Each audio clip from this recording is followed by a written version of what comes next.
Nah, tanya ya, silakan. Ngomong Yosef. Ya, saya mau bertanya, Joseph. Yesus itu firman yang jadi manusia, apa Bapak yang menjadi manusia?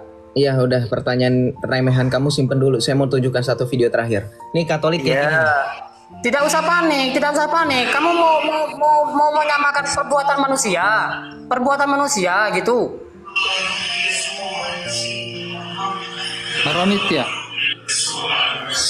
Enggak, nggak panik. Apaan sih lu? So penting lu, orang gue lagi nunjukin video terakhir juga. Apaan sih lu? Berisik. Punya ilmu enggak kamu? Kamu punya ilmu enggak? Yesus itu firman yang jadi manusia, apa Bapak yang menjadi manusia? Oh, denger emo guy, denger ya. Jawab, jangan sok pinter, jawab. Ini mau saya jawab, dengerin. Saya nggak tahan lihat poni kamu. Share sekali ya. Ketika di dalam Yohanes 1 ayat 14, ini mau dijawab. Wahai aja botik berisik. Ya, gempur terus ya. Sampai anak-anak muda ini juga tak berkutik karena merasa lebih pintar dari Bang RK dan juga Bang Yosef. Ya, seorang murtadin yang cerdas, seorang murtadin yang sangat pintar, tahu banyak hal sehingga dapat menjawab pertanyaan-pertanyaan dari Muslim dengan penuh hikmat. Dan yang luar biasanya adalah bahwa ternyata penanya-penanya ini hanya bisa bertanya, namun ketika ditanya balik tidak berkutik dan tidak bisa berbuat apa-apa. Nah, seperti apa? Mari kita lihat bersama-sama. Nah, tanya ya, silakan. Ngomong Yosef. Ya, saya mau bertanya, Joseph. Yesus itu firman yang jadi manusia, apa Bapak yang menjadi manusia? Iya, udah pertanyaan remehan kamu simpen dulu. Saya mau tunjukkan satu video terakhir. Nih Katolik ya. Tidak usah panik, tidak usah panik. Kamu mau menyamakan perbuatan manusia gitu. Ronit ya. Enggak, nggak panik. Apaan sih lu? So penting lu, orang gue lagi nunjukin video terakhir juga. Apaan sih lu? Berisik. Punya ilmu enggak kamu? Kamu punya ilmu enggak? Yesus itu firman yang jadi manusia, apa Bapak yang menjadi manusia? Oh, denger emo guy, denger ya. Jawab, jangan sok pinter, jawab. Ini mau saya jawab, dengerin. Saya nggak tahan lihat poni kamu. Share sekali ya. Ketika di dalam Yohanes 1 ayat 14, ini mau dijawab. Wahai aja botik berisik. Yohanes 1 ayat 14. Ya, ini mau dijawab. Oh, kamu nggak teratur, saya tunjukkan sama kamu. Kamu bisa baca Arab atau enggak? Coba. Yohanes 1 ayat 14 ya. Kita tunjukkan Yohanes 1 ayat 14. Nah, hanya ilfil lah, saya juga ngeliat poninya juga. Nih, lagi saya tunjukin ini ya. Saya suka dengan kalian itu sebagai orang Islam, karena kalian harus bisa bahasa Arab harusnya. Karena nanti bahasa Arab itu bahasa surga. Nggak bisa bahasa Arab nanti di surga pakai apa? Pakai translator, pakai Google Translate. Nggak ada bro. Parah. Lama banget kawan, padahal pertanyaannya simple loh. Yesus itu firman dia baca kan pakai data. Dia. Ini dikasih data. Ini aduh, jangan keledai ya. Walladzina wulidu la min dami. Baca seterusnya. Saya sudah baca awalannya. Baca.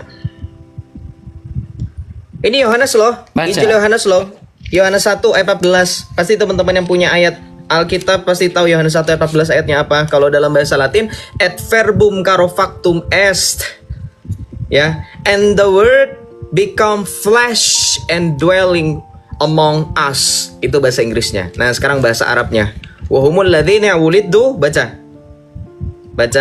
Woi, emo. Baca. Buka mic-nya, baca. Masih tahun 2008, di situ gayanya kayak tahun 2009 2008, zaman orang main Facebook. Nih, benar sesuai namanya, hamba alay. Nih, baca. Yang menjadi manusia siapa, woi? Gak ada yang suruh lu ini bergaya ini. Baca. Jawab dulu dong, singkat dong. Kalau kamu punya ilmu jawab dulu. Yesus itu firman yang jadi manusia. Ini baca. Depan kamu itu data itu. Ya jawab aja, langsung jawab aja, singkat aja guys. Singkat aja lah, saya bisa baca. Bisa bahasa Arab. Firman menjadi manusia. Oh, firman jadi manusia. Berarti Tuhan kamu ada berapa? Loh, Tuhan ada berapa? Ditanyain kayak gini pertanyaan anak SD. Oke, kita buka. Tuhan ada berapa? Oke, kita buka ya. Kita buka 1 Korintus. Ini katanya perkataan Paulus nih, kita buka 1 Korintus 8 dalam bahasa Arab ayat yang ke-6. Kita baca ya. Suruh dia baca, Bang. Suruh dia baca. Iya, bisa baca nggak ya? Nih. Kecoret tuh, kalau kecoret nanti Allah marah nggak? Bukan, Allah nggak dalam tulisan. Nih baca. Baca itu. Coba kamu baca. Nih yang saya kotakin nih, gampang lah. Kalau nggak bisa juga keterlaluan kamu, malu kamu sama Muhammad sama Allah. Baca. Kenapa nggak baca Baca. Lukas 2 Oh ayat ini nggak 2? bisa, yang ini aja, yang ini aja. Kau baca Yesus dulu lahir itu. diserahkan Bisa kepada diskusi Tuhan. nggak? Tahun berapa itu? Woi, penyembah Ayo manusia. diskusi baik-baik. Iya, ini Ini baik-baik. Alkitab, Coba ya. jelaskan Nyembah Lukas 2. Batan. Jelaskan Lukas 2. Bro, gak bisa diskusi Nomor orang 22. kayak gini nih. Mukanya tengil banget, saya nggak suka liatnya, serius. Iya. Feel serius. Ini nih, tapi ini ya teman-teman ya, baca. Ini adalah kalimat tauhid yang ada di Alkitab, dan teman-teman tahu nggak ini dari siapa? Ini dari Rasul Paulus. Ini dalam bahasa Arab. Lah, ini baca ya. Wa la ilaha illahul ahad. Nih, ini kalimat tauhid dari Rasul Paulus. Maka nanti teman-teman bisa baca dalam 1 Korintus 8 ayat 5 sampai dengan 6. Dibaca. Namun bagi kita hanya ada satu Allah saja. Nih, Yaitu Bapa. yaitu Bapa, yang daripadanya berasal segala sesuatu. Ini ayatnya teman-teman. Nih. Dan hanya satu Tuhan saja. Wa iz kana fis sama'i aw fil ardi ma yad'amun nathu annahum alihah. Dibaca. Nahnu ilahun wahid wa huwal abal ladzi minhu kullu syai'in wa ilaihi. Jadi ketika dikatakan ada berapa ya, kita tidak menghitung berapa jumlah Allah seperti kalian. Ya, sebatas itu aja. Islam. Tuhan siapa? Tuhan berapa? Satu. Bedanya dengan hidung dengan mata, dengan hidung dengan burung apa? Kalau cuma satu. Saya Ya. tengil banget. Tengil banget dengan kayak gitu.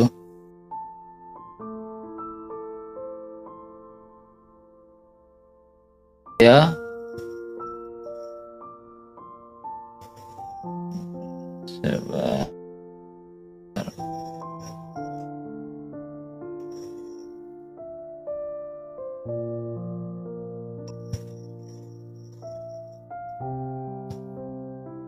Enggak. Syarul, silakan Syarul, naik Syarul.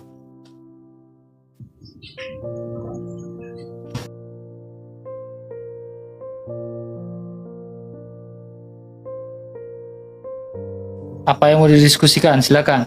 Duduk dong. Saya tidak boleh duduk. Saya tidak pakai baju. Ya, tidak lihat di bawah pakai dadamu, lihat mukamu, teman. Ya, tidak pakai baju ya.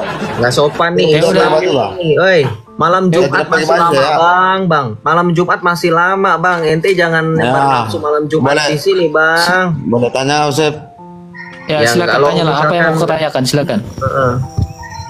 yang dilahirkan itu Silakan. Tuhan atau manusia yang dilahirkan itu? Manusia Sungguh Allah, Yesus sungguh Kristus. manusia. Hah? Ya, sungguh Allah, sungguh manusia. Sepenuhnya Sungguh Allah, Allah dan sepenuhnya manusia. manusia. Di mana sepenuhnya Allah, sepenuhnya manusia, di mana tertulis? Kolose 1 ayat 19. Di dalam tubuh jasmaniahnya berdiam kepenuhan keilahian. Yohanes 1 ayat 14. Firman itu telah menjadi manusia dan diam di antara kita. Kalam nafsi dan kalam nafsi.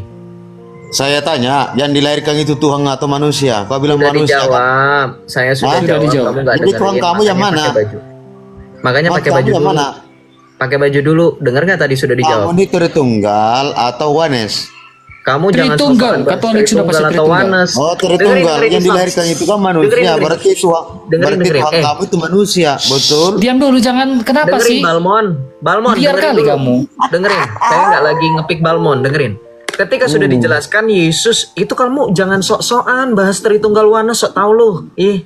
Ini lagi bahas Yesus. Yesus itu hubungannya kristologis, bukan teologis. Teologis itu baru berbicara tentang keseluruhan tentang Allah, baru kamu bisa ke Tritunggal atau Wanes. Kalau mengenai Yesus, kita bahas fokus kristologis. Tidak ada membahas tentang Tritunggal, itu beda lagi. Come on, Islam jangan sok pintar lo di sini, jangan sok pede. Membahas tentang Yesus berarti Bukan saya kristologis. sepintar di sini, bukan sepintar. Saya tanya, Tuhan kamu tuh ada berapa? Kau mau bilang yang lahir itu 1 manusia. Korintus 8 ayat 6, namun bagi kita hanya ada satu Janganlah Allah kau saja. lari pergi situ dulu. Jangan lari-lari pergi situ dulu. Bro Yosep, kayaknya sama saya deh ini orang nih. Sama saya deh. Jangan lari pergi situ dulu. Ya, biar sama saya kayaknya nih. Oh iya, Kamu silakan. mau kencang-kencangan suara dengan saya, Boleh, Sal? boleh. Boleh. Kalau kamu mau kencang-kencangan suara dengan saya, suara kamu ketutup dengan saya. Oh, jangan di-mute. Enggak, suara kamu bakal ketutup dengan saya. Kamu mau kencang-kencangan suara dengan saya nggak akan bisa. Karena sound card saya kencang di suara saya. Nggak ada suara kamu, Sarul. Nggak ada suara kamu. Makanya coba kita diskusi dengan baik. Kamu bilang tadi. Nah, sekarang kalau kita diskusi dengan baik. Manusia, berarti Tuhan kamu itu manusia. Betul? Tuhan saya dikatakan Tuhan nggak? Yang saya tanya tadi, goblok. Enggak, saya tanya, Tuhan menurut kamu ini gelar atau nama? Aku tanya kamu, goblok. Kamu iya. tanya lagi balik kamu, saya. Kok bahasa surganya keluar sih? Maaf ya teman-teman ya, saya tidak bisa bahasa kasar seperti kamu ya. Maaf ya, saya pingin diskusi dengan bahasanya halus. Ya, nggak mau menggunakan kata-kata monyet atau bodoh, nggak mau saya. Ya. Kami Katolik, kami ingin diskusi dengan baik, dengan akademis, dengan bahasa yang ya, bukan diskusi dengan bahasa yang kotor, mulutnya seperti itu. Ya. Kami ini bukan room-room yang lain. Room Katolik menunjukkan bahwa diskusinya berkelas. Ya, tanpa mengeluarkan turun kamu enggak. Ya. Kami punya Tuhan yang mengajarkan kasih, dan ketika kami berdiskusi dengan akademis. Bukan diskusi dengan teriak-teriak seperti itu lalu maki-maki orang. Ya, maaf ya teman ya. Kalau mau diskusi itu, tenggorokan saya lagi kurang benar, lagi sakit saya. Gak mau saya teriak-teriakan dengan kamu ya. Mereka kebiasaan. Diskusi ya. baik-baik. Bang RK, mereka sama Tuhannya aja teriak-teriak, apalagi kita sesama manusia. Itu lagi, apalagi kata-katanya kayak gini kan. Kutuklah manusia ini, kutuk dia dari dunia sampai akhirat. Hancurkan dia. Hancurkan dia. Akbar silakan, ayo diskusi baik-baik. Kayaknya kita tanya dia deh. Coba.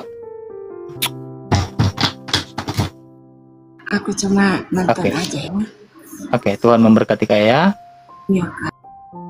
Tuhan memberkati. Debat saya memang keras, tapi gak mau keluarkan kata-kata kasar seperti itu, teman. Karena iman saya mengajarkan sesuatu yang baik dan benar, menyampaikan dengan halus, sopan, gitu kan.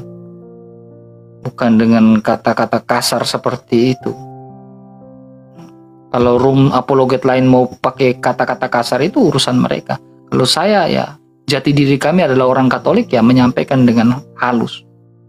Gak mau dengan kasar-kasar seperti itu. Jangan bawa-bawa koma lain ke saya. Halo Ian, Kristen bukan?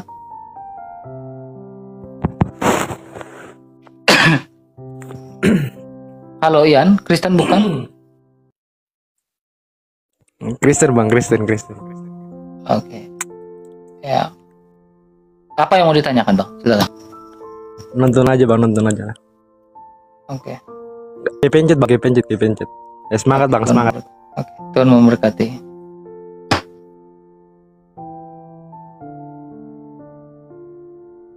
Naikin lagi. Ya. Oke. Mandai, oke. Mandai ini kayak bagus nih. Bro nggak panik bro, serius. Yang di bawah bilang saya panik, saya nggak panik bro. Kenapa saya nggak panik? Panik kita bang RK, panik soalnya banyak pasien RSJ yang nyasar masuk ke room bang RK, makanya. Oh iya betul. Panik di sini teman-teman. Halo Mandai, Kristen bukan? Bukan. Assalamualaikum. Ya, waalaikum. Buka kameranya teman. Buka kameranya. Bisa. Tenang cok. Buka kameranya. Makasih ya. Buka kameranya. Gelap ini cok. Silakan. Gelap. Ya. Gelap tidak apa-apa. Yang penting kameranya buka, mukanya kelihatan. Ya. Oke, itu kan mukanya masih bisa kelihatan. Oke, apa yang Anda terganjal dan ingin diskusikan? Silakan. Jangan rokok lah teman. Nggak boleh nggak merokok? Jangan. Matikan dulu rokoknya, tahan dulu. Kalau kamu merokok dibawa aja. Sabar dulu dong. Nggak boleh kayak gitu. Kalau kamu nggak rokok, kamu dibawa aja. Ya, silakan. Ini tunjukkan mukanya dan diskusikan. Apa mau diskusikan? Mau muka kayak gimana lagi? Ya udah tanya, udah apa yang mau diskusikan? Enggak. Aduh, kasih kesabaran. Sabar ya, jadi orang. Iya, saya sabar nih dari tadi nih. Jangan emosi terus. Katanya pengasih, penyayang. Iya, makanya coba saya sabar nih dari tadi. Udah tanya apa yang mau ditanyakan. Tidak semua orang muslim jelek, ya kan? Betul. Tidak semua orang muslim itu jelek. Betul, saya setuju Bang RK. Bentar, maaf saya potong supaya jangan kita dikelabui. Serius, tidak semua muslim itu jelek, betul. Tapi yang jelek sudah pasti titik-titik isi sendiri. Udah, jangan kata-kata itu kamu bukan Kak Gem, ya. Sabar Bang Yosep, tenang. Biar kita ikutin dia dulu Bang Yosep. Sabar. Gimana? Silakan. Saya biasanya ikutan dulu. Tidak boleh Yusuf. Tidak. Langsung aja. To the point. Gimana? Seperti itu, ya. Iya, langsung. Apa yang mau kau diskusikan dengan saya? Jangan baper, langsung aja. Iya, enggak. Buat apa saya baper? Ya kan? Udah, apa yang mau didiskusikan teman? Cuma kasih tahu, tidak soal. Oke, jadi gini, saya membuka sebuah diskusi ya dengan judul adalah kamu yakin masuk surga atau tidak? Silakan. Kalau masalah masuk itu, insya Allah masuk. Tinggal insya Allah masuk. Insya Allah masuk. Siapa yang menjamin kamu masuk surga? Yang menjamin? Ya Allah Ta'ala. Allah Ta'ala. Ya, bagaimana kamu tahu bahwa Allah mau itu ada? Ya ada lah. Ya, dari mana kamu tahu bahwa Allah kamu itu ada dan bisa menjamin kamu masuk surga? Ya ada lah. Nanti kalau kamu sudah iya, kalau bilang adalah anak TK pun tahu bahwa Allah itu ada, Sang Pencipta itu ada. Tetapi berbicara tentang Allah ini, ya. Allah siapa? Allah kamu. Allah kamu kah? Allah saya. Ya. Ya Allah saya ada. Iya, kamu kan nyebutnya Allah. Kalau kita kan nyebutnya Allah. Ya bahkan ya, kamu salah dong. Sekarang kita berbicara tentang kata Allah nih. Ya, boleh nggak orang Kristen nyebut kata Allah? Boleh. Boleh. Ya. Oke, boleh. Ya, berarti boleh dong saya bilang Allahnya saya itu ada? Oh ya, dibatasi punya saya ini, dibatasi. Ya dibatasin karena kamu ngerokok. Kamu pegang rokok. Saya udah bilang. Ya. Jadi Allah itu ada, ya. Allah itu ada, ya. Terus itu ada, tidak bisa dilihat, tidak bisa berbentuk. Ya, tapi kami meyakini Allah itu ada. Allah tidak bisa dilihat, tidak berbentuk. Ya. Tidak berbentuk. Ya. Oke, sesuai dengan sifatnya, ya. Berarti Allah tidak serupa dengan makhluk. Allah Maha Pengasih, Maha Penyayang, Maha Pengampun. Tidak serupa dengan makhluk. Kayak makhluk seperti apa? Ya kan kamu mengatakan Allah itu tidak berbentuk, ya. Saya membangun sebuah diskusi ini susah loh ini. Ya. Kita berbicara tentang Allah. Allah ini kan tidak berbentuk, tidak berwujud. Oke. Allah tidak serupa makhluk, betul? Tidak ada Tuhan selain Allah.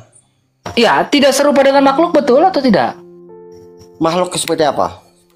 Oke, seperti manusia, seperti iblis, tidak mungkin toh? Tidak. Sekarang aku tanya, Tuhanmu berbentuk seperti apa? Coba dengar dulu. Sabar, saya lagi membangun diskusi yang baik, ya. Biar kamu memahami.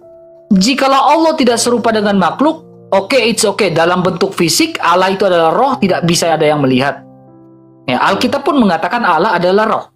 Yohanes pasal 4 ayat 24. Tetapi saya tidak membahas Allah itu adalah roh. Saat ini saya membahas adalah apakah sifat Allah sama dengan manusia? Maksudnya? Apakah sifat Allah ini sama dengan manusia? Apakah sifat Allah sama dengan iblis atau tidak? Sini dulu. Sebenarnya aku naik ke sini nih, ya. Aku naik ke sini, kolom kamu ini. Lihat aku itu. dan apa namanya, cuma mengasih tahu. Enggak, jangan kemana-mana. Kamu fokus dulu, fokus. Saya lagi membangun diskusi, kamu jangan kabur. Gini, Allah tidak serupa dengan makhluk. Oke, dalam bentuk memang Allah adalah roh. Ya, tidak seorang pun dapat melihat Allah karena orang Kristen pun memahami bahwa Allah itu adalah batin. Ya. Gini, aku naik ke komik kamu. Tidak seorang pun dapat melihat Allah, 1 Timotius 6 ayat 16. Tetapi saya tidak membahas itu. Saya lagi membahas apakah Allah sesuai sifatnya serupa dengan makhluk atau tidak. Aku naik ke room ini ya. Karena Aduh. itu apa namanya? Belum, bukan. Turunlah bro, saya lagi pingin diskusi teman ya. Allah ya. Nah, ini Bro Joseph juga udah siap nih. Buka kameranya dan diskusi ya. Jadilah orang cerdas dan diskusi dengan baik ya. Ya, saya harap yang cerdas ini naik ini cerdas. Berat sih otak mereka, susah nyampe sih. Halo Jamil. Halo Bang. Ya, buka kamera. Kristen bukan? Saya Islam Bang. Oke. Laisa kamislihi syai'un. Kamu imani itu? Buka kameranya teman. Saya sudah buka Bang. Oke, buka dulu. Oke. Laisa kamislihi syai'un. Allah tidak serupa dengan makhluk, betul? Ya, betul. Ya. Tidak serupa dalam bentuk sifat atau tidak? Kalau terkait dengan sifat itu masuk juga Bang, masuk tuh. Masuk. Berarti Allah tidak serupa dengan makhluk, termasuk sifatnya tidak menyerupai makhluk. Enggak begini Bang, begini. Sifat yang diturunkan kepada kita itu termasuk sama lah Bang, sama. Kalau menurut saya itu sama dia. Dalam Allah punya sifat sama nggak dengan iblis? Beda Bang, beda. Iblis makhluk juga kan? Iblis Beda. makhluk juga kan? Makhluk, ya. Oke. Iblis makhluk Bang. Misalkan iblis ini kan menyesatkan. Itu kan karakter sifat dari iblis. Apakah Allah juga menyesatkan? Allah juga menyesatkan? Tidak Bang. Tidak. Allah tidak Kalau pernah Allah menyesatkan, apakah dia masih dikatakan laisa kamislihi syai'un? Gini Bang. Silakan. Sebenarnya saya mau bertanya juga ini Bang. Nggak, kita selesaikan ini dulu teman. Jangan kemana-mana, selesaikan dulu ini. Kita bicara tentang Allah nih. Iya. Iya, yang Ya tadi kan? saya mau menanyakan hal yang sama, tetapi agak berbeda Bang. Enggak, selesaikan dulu. Apakah Allah ini serupa dengan makhluk? Apakah sifatnya sama dengan iblis atau tidak? Yang jelas sifat Allah tidak untuk menyesatkan orang Bang. Oke, iblis menyesatkan? Menyesatkan Bang. Coba kamu baca. Ini surah 16 ayat 93. Coba seandainya baca. Seandainya Allah berkehendak, niscaya Dia menjadikan satu. Ya, terus satu umat. Mana dia? Terlalu turunkan dikit, Satu Bang. umat saja. Nih, satu Iya. umat saja. Iya, satu umat saja.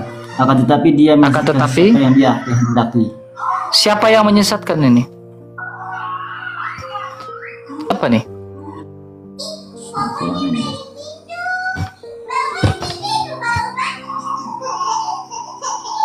Dia itu siapa? Allah. Hah? Yang menyesatkan itu setan Bang. Itu dia itu siapa? Coba di bawah dulu satu-satu ya. Dia itu siapa?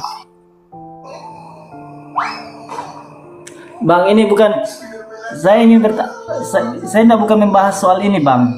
Ada yang harus saya Kita paham kan soal lagi ini, bahas Bang. tentang Allah teman. Jangan macam itu. Betul. Itu terkait dengan Allah juga Bang. Ya makanya saya tanya kepada kamu. Kita kan lagi berdiskusi dengan baik. Allah tidak serupa dengan makhluk. Apakah termasuk dengan sifatnya? Kau bilang iya. Ya. Kau bilang termasuk iya, tidak termasuk dengan sifatnya. Allah tidak serupa dengan makhluk. Itu kan kata kamu. Termasuk dengan sifatnya, tidak serupa dengan makhluk. Maksud saya tidak serupa dengan sifat setan, Bang. Iblis. Nah, kalau tidak serupa dengan iblis disebut menyesatkan. Misalkan Allah itu adalah maha baik, ya kan? Ya, benar. Ya, iblis baik gak?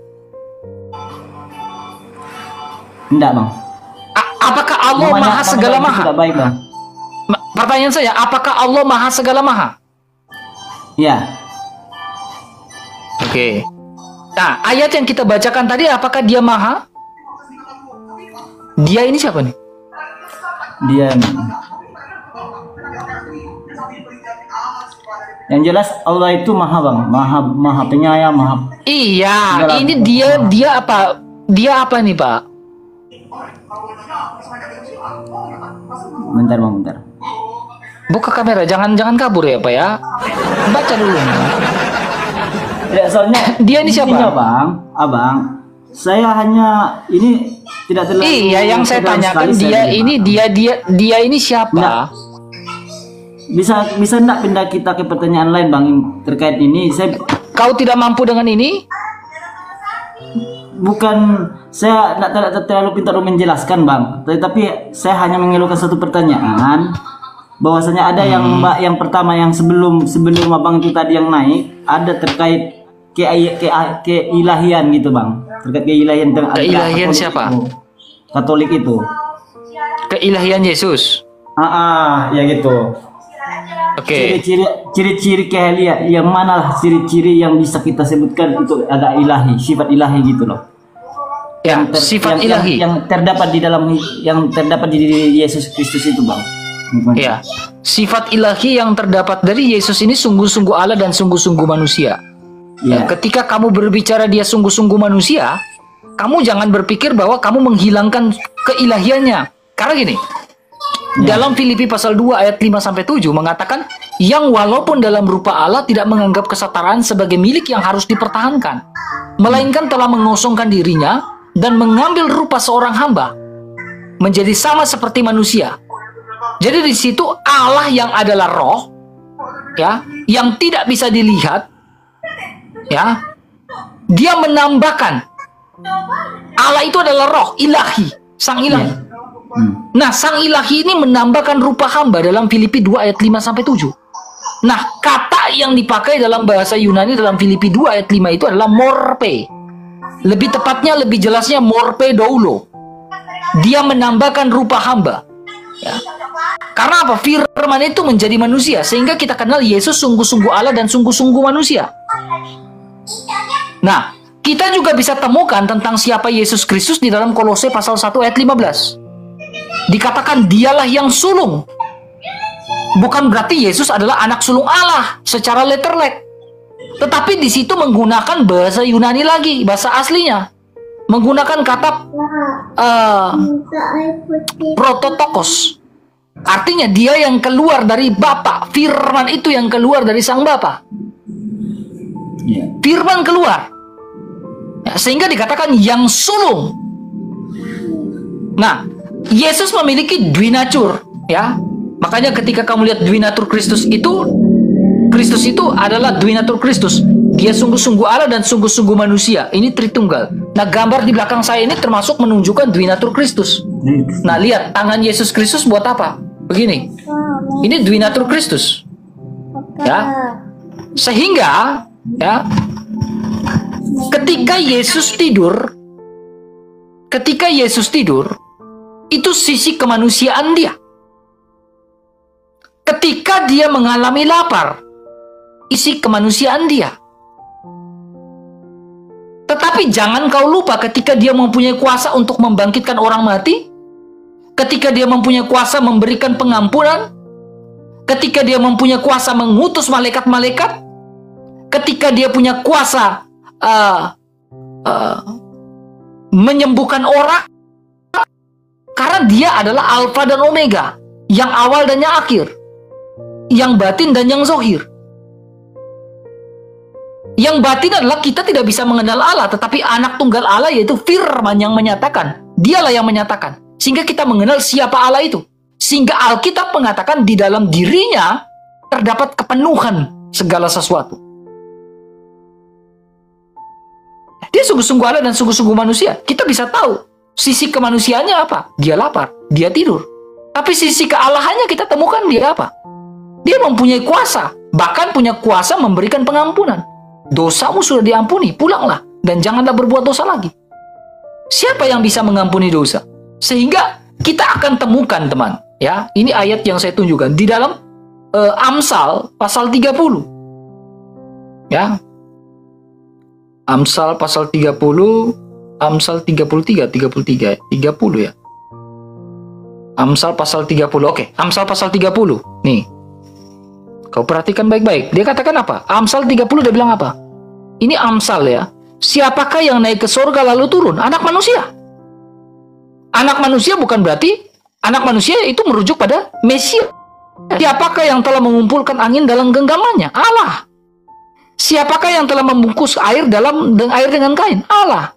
Siapa yang telah menetapkan segala ujung bumi? Allah. Siapakah namanya dan siapa nama anaknya? Engkau tentu tahu. Siapa nama anak manusia ini? Ini Amsal Salomo. Siapa nama anak manusia itu? Yesus Kristus. Makanya kita kenal dia sungguh-sungguh Allah dan sungguh-sungguh manusia. Ya. Kami menyembah anak manusia. Betul. Karena anak manusia yang merujuk pada Mesias itu, ya, itu berbicara tentang Kristus. Dan berbicara tentang Mesias. Mesias itu adalah makhluk ilahi. Bukan makhluk dunia.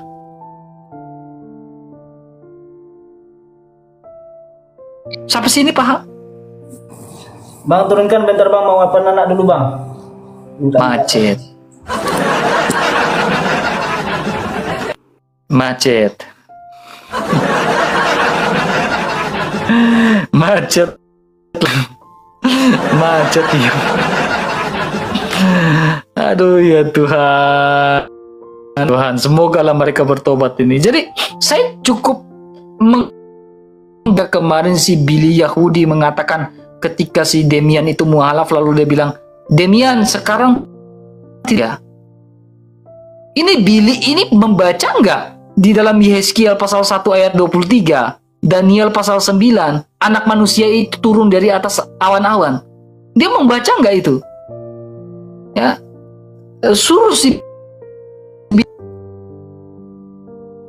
ini dia menjadi orang Yahudi, dia pemahaman dia tentang Mesias ini seperti apa? Ya, jangan sembah anak manusia lah, anak manusia yang gini loh teman-teman. Saya kasih pemahaman gini ya. Pemahaman mereka mengatakan bahwa Allah itu tidak berwujud, tidak berdaya. Itu akan sendiri dengan sendirinya batal ketika kita melakukan perbandingan ayat. Ketika Allah bertemu dengan Hagar, ketika Allah bertemu dengan Abraham, ke Yusuf. Kalau tidak berwujud, kenapa Abraham bisa melihat Allah? Wujud, kenapa Yusuf atau Gideon bisa melihat Allah? Hagar bisa melihat Allah. Coba, ini akan argumentasi itu akan batal dengan sendiri, itu akan batal dengan sendirinya gitu. Ya, nah kita naikin dulu nih temannya Bang. Ya. PR saya temannya Bang Yosef ini. Silakan. Ayo. Silakan Bang Yosef.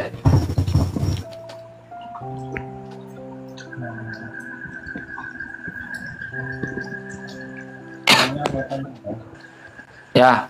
Halo, selamat malam Bang Badrul. Silakan dengan Bro Joseph. Temannya Bro. Mau dengan Kak Joseph, Kak RK sama Kak Vinces sebelumnya. Salam, lama nggak jumpa. PR-nya saya waktu itu sudah ketemu belum tentang Ishak dan Ismail? Nasab dari Ismail itu ya? Ya, tentang Ishak dan Ismail itu.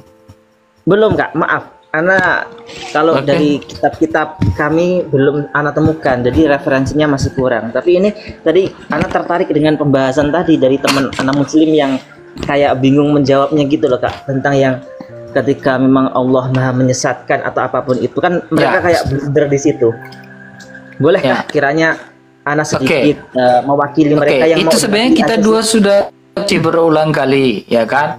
Tetapi ketika kalian beriman katanya laisa kamitslihi syai'un, ya, Allah tidak serupa dengan makhluk, itu fisik saja atau sifat aja? Sifat dan fisik. Ini sebelumnya teman-teman yang muslim saya izin dulu Kak ya, mohon maaf. Kalau ada argumen atau mungkin opini dari saya, pendapat dari saya yang tidak mewakili teman-teman semua, mohon maaf karena saya memandang dari sudut pandang tasawuf yang mungkin Kak Joseph sudah tahu sering seperti kontras dalam syariat Islam itu ada yang beberapa yang tidak setuju dengan pandangan tasawuf seperti Abu Mansur Al-Halaj atau yang lain. Jadi saya menurut sudut pandang ini. Jadi kalau ada beberapa teman-teman Islam yang kurang terwakilkan, saya mohon maaf dari pendapat saya. Saya izin, saya tidak mewakili antum semua. Saya pribadi, diri saya pribadi. Jadi kalau saya pribadi itu memang laisa kamitslihi syai'un itu secara wujud, secara fisik dan secara sifatnya semuanya. Gitu Kak. Ya, iblis menyesatkan kan? Iblis menyesatkan atas izin Tuhan. Iblis menyesatkan atas izin Tuhan. Allah menyesatkan atas izin siapa? Allah menyesatkan dengan kehendakan Allah sendiri. Kan ayatnya sudah jelas. Jadi Allah itu juga menyesatkan. Dalam ajaran kami, may yahdillah fala mudhillalah wa may yudlil fala hadiyalah. Orang yang telah Tuhan sesatkan tidak ada satupun yang mampu memberi hidayah, dan orang yang telah Tuhan berikan hidayah tidak ada satupun yang mampu menyesatkan. Berarti di sini Tuhan di samping memberi hidayah juga memiliki sifat yaitu menyesatkan. Nah, ketika iblis tersesat karena siapa? Karena kehendak Tuhan. Tuhan yang menghendaki seperti Tuhan yang apakah benar Tuhan menyesatkan iblis juga? Benar, atas izin Tuhan, iradah kekuasaan Tuhan. Enggak, saya tanya itu kan bahasanya berbeda. Bahasanya kan berbeda. Apakah ketika iblis tersesat itu atas kehendak Tuhan atau kehendak dirinya sendiri? Kehendak Tuhan. Kehendak Tuhan yang telah terletakkan ya. Jadi Allah yang menyesatkan iblis.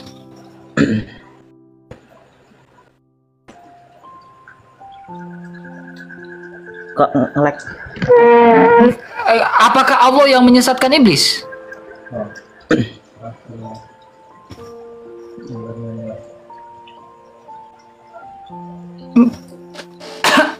Sudah Kak, gimana? Apakah Allah yang menyesatkan iblis? Itu pertanyaannya. Iya benar. Benar. Nah, jika iblis masuk neraka, salah siapa? Allah atau salah iblis? Jadi ini pertanyaan ini lebih bisa langsung ke jurusan aja. Biar Ana lebih langsung memberi penjelasan gitu Kak. Menurut saya tadi. Saya tanya, gini, ketika iblis itu masuk neraka karena tersesat, itu salah siapa? Dalam kesalahan iblis, tapi atas izin Tuhan. Atas izin Tuhan. Kenapa yang mengizinkan itu dia saja yang masuk? Kenapa? Ini pertanyaannya, bukan kesimpulan. Mengapa yang mengizinkan itu bukan dia saja yang di neraka? Kenapa iblis yang harus jadi korban? Jadi gini, ini saya mohon waktu untuk penjelasan sebentar dari sudut pandang tasawuf teman-teman semuanya ya. Jadi seperti yang saya aturkan tadi, kalau ada teman-teman muslim yang kurang terwakilkan, saya mohon maaf karena ini sudut pandang tasawuf yang tidak semua orang muslim itu pro dengan sudut pandang seperti ini. Jadi dalam tasawuf itu ada kami istilah at-tasawufu tarhun nafsi fil ubudiyah wa khuruju minal basyariyah wa nadharu ilal haqqi kulliyah. Yaitu tasawuf itu memandang Tuhan dengan skema yang secara kafah keseluruhan. Ketika kita memandang Tuhan Maha menghidupkan, berarti Tuhan Maha mematikan. Alfa berarti omega, awal berarti akhir, zahir berarti batin. Ketika Tuhan Maha menghidupkan, Maha mematikan, Tuhan Maha memberi hidayah, pasti pun Tuhan Maha menyesatkan juga. Lantas berarti Tuhan jahat dong seperti ini. Nah, kejahatan seperti itu atau suatu hal kriminalisasi ketika di tangan Tuhan itu sampainya tidak sebagai kejahatan. Seperti hal kita memandang gini, hukum alam seperti ketika ada seekor harimau memakan anak rusa demi untuk menghidupi anak harimau, itu dalam dunia alamnya itu tidaklah harimau melakukan kejahatan, tidak. Tapi karena memang telah hukum alamnya seperti itu, tidak kita bisa menyalahkan harimau ini kriminal, tidak. Kenapa kita memandang seperti itu, bahwa Tuhan menyesatkan, Tuhan juga menghendaki suatu hidayah, Tuhan menghidupkan, juga Tuhan mematikan? Karena ada konsep beberapa teman-teman muslim dari kalangan muslim ini yang mana ketika mensifati Tuhan hanya maha menghidupkan tanpa mematikan, hanya maha mengampuni tanpa maha menghukum, hanya maha pengasih tanpa menyiksa, akhirnya timbul suatu hal yang pincang dalam beragama. Contohnya beberapa teman muslim yang ketika melakukan dosa beralasan Allah Tuhan maha pengampun. Dia tidak memandang secara kafah dengan tasawuf bahwa di samping Tuhan maha pengampun, Tuhan pun juga maha menyiksa, agar timbul suatu egaliter atau keseimbangan, sehingga khairihi wa syarihi minallah, kebaikan keburukan semua letak daripada Allah. Akan tetapi ketika keburukan itu terjadi atas kehendak Tuhan, itu bukan suatu kejahatan, karena Tuhan adalah hakul kulli hak, adalah hak atas semua segala sesuatu yang hak. Artinya hak prioritas Tuhan sendirilah yang mengatur itu, dan Tuhan keluar dari hukum dikatakan jahat ataupun baik. Jadi itu kehendak Tuhan, yang mana kehendak itu tidak bisa divonis oleh bangsa manusia Ibrawi, tidak bisa. Saya serahkan ke Bro Joseph, saya ada tanya satu ini, Bro. Ya, jikalau bukan iblis yang menyesatkan atas perintah Allah, ya, sumber penyesatan ini berasal dari siapa? Coba jawab dengan jujur dan tegas. Dari Tuhan. Sumber penyesatan ini dari Tuhan. Sebagaimana sumber kematian pun dari Tuhan. Sumber siksaan pun juga dari Tuhan. Oke, kita berbicara karena penyesatan ini menghasilkan kematian. Sepakat? Oke, karena penyesatan ini menghasilkan kematian, ya, yang berarti yang menyebabkan kematian ini adalah Allah. Iya. Dalam keimanan kami. Apakah Allah menentukan manusia untuk mati? Pada mulanya. Pada mulanya. Iya, yuhyi wa yumit. Tuhan menghidupkan juga mematikan. Oke. Sekarang gini teman, ya. Karena dosa manusia mengalami kematian. Betul? Apakah Tuhan menetapkan dosa sehingga manusia mengalami kematian? Khairihi wa syarihi minallah, kebaikan, keburukan, kejahatan, dan suatu kesolihan semuanya daripada Allah. Tuhan yang menetapkan dosa. Itu keimanan kami. Saya tidak bisa paksa. Kalau Tuhan yang menetapkan dosa, ya saya tidak paksa keimanan kamu. Silakan Bro Joseph. Ya, kalau Tuhan saya tidak mau menetapkan dosa, Dia menetapkan manusia sempurna dan mulia sejak awalnya. Silakan Bro Joseph. Ya, ini kalau masalah tasawuf kan memang ini pandangannya seperti ini, maksudnya memang dalam Islam sekali lagi ini ada pandangan, berbagai macam pandangan ya. Jujur kalau saya sendiri bingung kalau misalkan memang kita masih mempertahankan argumen dari teman-teman Islam ya. Tapi seyogianya kita berdialog itu, apapun argumennya ya kita hargai gitu kan. Maksudnya ya terlepas dari mereka menyampaikannya masuk dalam teologi kita atau enggak. Kita memang ngomongin teologi kan, ketika berbicara mengenai Tuhan yang adalah sumber kematian dan seterusnya. Sebenarnya gini, orang-orang terlepas dari mereka yang mempunyai masa kelam, masa lalu yang pahit, sehingga mereka pada akhirnya memilih untuk tidak percaya Tuhan, mereka seringkali menjustifikasi bahwa Tuhan adalah sumber kesusahan, penderitaan, kematian. Nah, makanya dalam hal ini saya, kalau misalkan kita pakai konsep Islam versi tasawuf yang dijelaskan oleh Bang Badrul, maka jangan salahkan banyak orang-orang ateis yang memang menjustifikasi Tuhan adalah sumber penderitaan, sumber kematian, dan seterusnya. Tapi memang hal ini tidaklah mengherankan, karena memang Bro Badrul dan juga teman-teman di luar sana yang punya pemahaman tasawuf itu memang punya dalilnya, dan memang ada dalilnya gitu. Tapi ya terlepas dari itu, kita bersyukur ya Bang RK dan teman-teman Kristen. Bukan saya mau gimana ya, kalau kita bilang menjelek-jelekan pun memang itu saja, memang itu yang memang jadi iman mereka. Kita tidak menjelekkan, tapi kita di sini di poin dimana kita memberikan penjelasan tentang bagaimana sudut pandang teologis. Kita membahas tentang Allah yang adalah kalau menurut Thomas Aquinas divine simplification, dalam artian bahwa Tuhan Allah itu adalah sumber kebaikan, tidak ada kejahatan apapun. Karena memang sedari mula kalau teman-teman Kristen ya Bang RK, kita sudah hatam, teman-teman Kristen juga sudah hatam dari kitab Kejadian sampai kitab Wahyu, bahwa Allah adalah sumber kebaikan. Gitu. Kita lihat dalam kitab Kejadian sendiri, misalkan dalam Kejadian 2 ayat yang ke-2 dikatakan oleh Allah sendiri dalam Kejadian 1 ayat 31, sorry. Allah melihat segala yang dijadikannya itu sungguh sangat baik. Gitu. Di situ sudah sangat jelas bahwa Allah adalah sumber kebaikan. Gitu. Allah adalah sumber kebaikan, makanya ketika Allah melihat segala sesuatu yang diciptakannya adalah baik, sungguh baik, tidak ada kejahatan.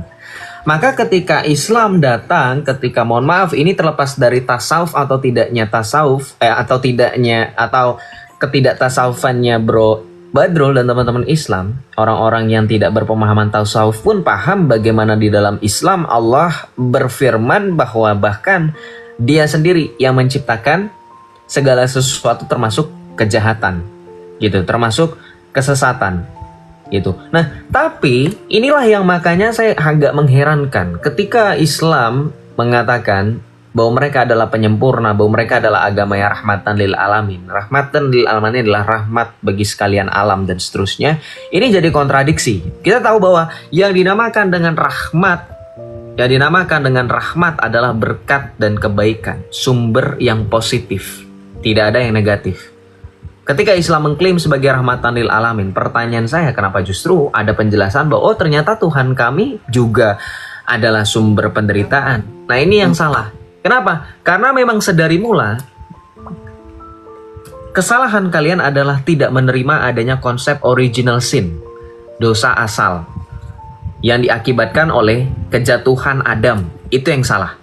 Kenapa? Karena kalau kita menerima, puji Tuhan, sebagai orang Kristen menerima bagaimana? Karena upah dosa adalah maut, penderitaan yang kita alami sekarang, tubuh kita yang fana ini merasakan kesakitan, ya nggak orang Kristen? Kalau kamu baca kitab Kejadian, kamu paham kenapa kita merasakan penderitaan-penderitaan ini?